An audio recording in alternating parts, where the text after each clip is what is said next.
Talk about summertime shy, and a big draw for a lot of people Absolutely. is, of course, the lake. That's right. You know, everyone wants to get on the lake. You have a lot of fun on the lake, really regardless of what you're doing. You know, Yeah. even if you're just sitting on the beach, or maybe you take your dog out and let them run out there. Obviously, the playpen is the place to be each and It every is. weekend. So the fun is to be had for sure. But then there's the opposite side of it, that we just want to make sure that you're aware of, you're prepared for, I think, more than anything. So we want to bring in meteorologist for Chicago's National Weather Service, Richard Castro, to talk a little bit more about what happens when the conditions change out there. It can happen fast.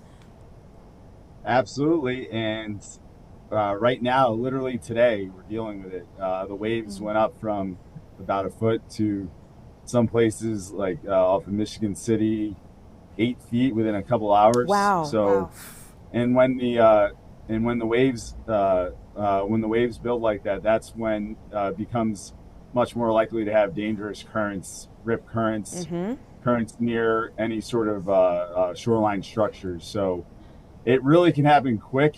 And the other thing is that it doesn't have to be an advertised dangerous day. So today we have what's called a beach hazard statement in effect. But even on a day that's relatively calm, it doesn't mean it's 100% safe. If you're not as strong of a swimmer, or there could be some sort of structure or currents that you don't really know about, or even strong winds blowing offshore can cause like a pretty strong current along the shore, even without tides here on the lake.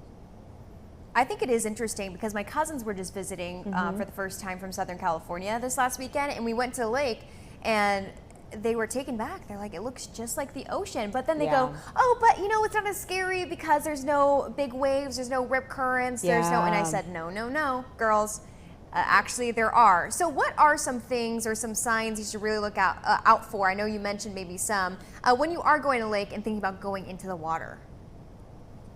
Well, I would say one of the best recommendations is that if you can, go to a lifeguarded beach, because they're going to be the experts in terms of assessing the conditions. So we put out the forecast and assess, meteorologically, if it looks like a day that's going to likely be conducive to causing dangerous conditions.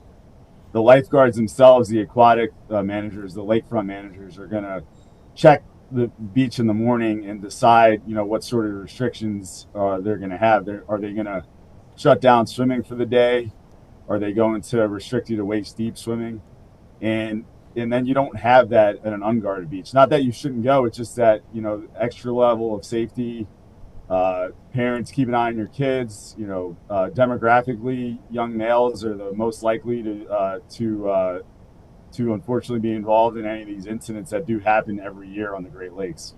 Yeah, and I think when we see or hear about rip currents, it's always really important to actually talk about, all right, so if people get out there, the conditions do change quickly. How do you survive being in a rip current? Because it's not, I think, what you typically would think of without hearing it from someone like you. So the term that the Weather Service at NOAA has used for decades was break the grip or the rip, basically. But it's that one here in the Great Lakes. We actually have like a Great Lakes Water Safety Consortium that kind of deals with the unique issues on the Great Lakes that make them at times as or even more hazardous than ocean beaches. And a great safety term that they came up with, that I think it's easy to remember, it's called flip, float, and follow. So if you do get caught in a rip current, the number one thing is to stay calm. People get themselves into trouble when you kind of get the feeling that this is some unknown force that's just going to drag me out into the lake for miles, which isn't true. The current ends. So if you're at a beach, you're not that far out and you get caught in a current, you're not going to get dragged out all the way into the middle of the lake. But it is a scary thing to get caught up in and not realize what it is at first. So if you are caught in a current that's pulling you out and you're in uncomfortably deep water, which can happen, you want to flip on your back. And because people thankfully can float, most of us, some better than others, you want to flip and then flip on your back and float. And basically, kind of, you could wade, elementary backstroke, anything that you can do that helps you calm down. And then follow, and then basically go out of that current, because it's actually a finite area. So you could even see it. If you look at aerial overhead photos, you could see kind of the murkier nature of the water wherever there's a rip current flowing out. When the waves are breaking, then there's a channel in the sandbar that's where the rip current's going to flow. So it's not like you're in a massive area that's just going to be flowing out and you're not going to be able to get out of there. It's, let's say, just hypothetically, like 20, 30, 40 feet wide. You get out of it, you're actually out of the current.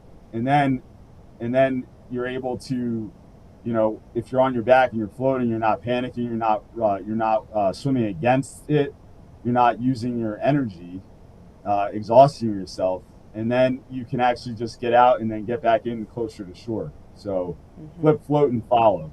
Flip, float, and follow. Got it. Okay. Flip, float, and follow. That's Yeah, something easy for kids to I think remember that's too. when I heard that term, I said that's one of the most effective ones. I'd only heard some of the typical messaging over the decades by NOAA, but it's a really easy one to remember, and I think it's a really good one to keep in mind.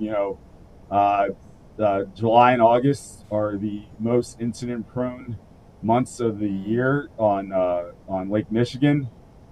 Since 2010, there's been 105 fatalities related to dangerous conditions. Wow, that's a lot. According to the database. Just here in northern Illinois, northwest Indiana, so Chicago beaches, North Shore beaches, and Indiana beaches, there's been, I think, over 30 incidents just since 2020 alone. So kind of think about those numbers on an average per year, per summer, because you're talking basically June, maybe late May in a warm year, June through basically September, and especially just through Labor Day. Well, I want to talk about the playpen, if you're familiar, because it has beautiful views of the city. That's a draw for a lot of people when they come to visit Chicago. But it also notoriously, we hear about accidents happening there, or not accidents, but incidents. Incidents, injuries. What's your take on the playpen? Do you think it's a good idea for people, or do you have some advice for people who do end up going? I think just like with going to the beach, it's important to kind of know before you go out. We also provide marine forecasts for the nearshore waters.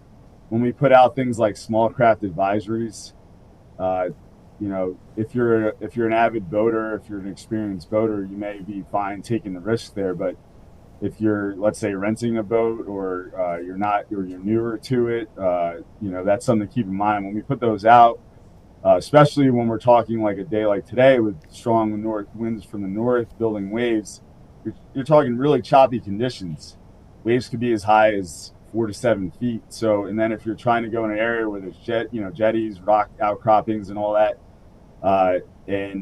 that's where incidents can happen. And of course, if you add in imbibements and stuff like that, that people tend to enjoy, that's a risk for that's an additional risk there. So keep in mind the conditions. You're on a very large body of water that has unforeseen, could all of a sudden have waves that you're not expecting. The other thing is there could be storms that all of a sudden pop up or are approaching from the west.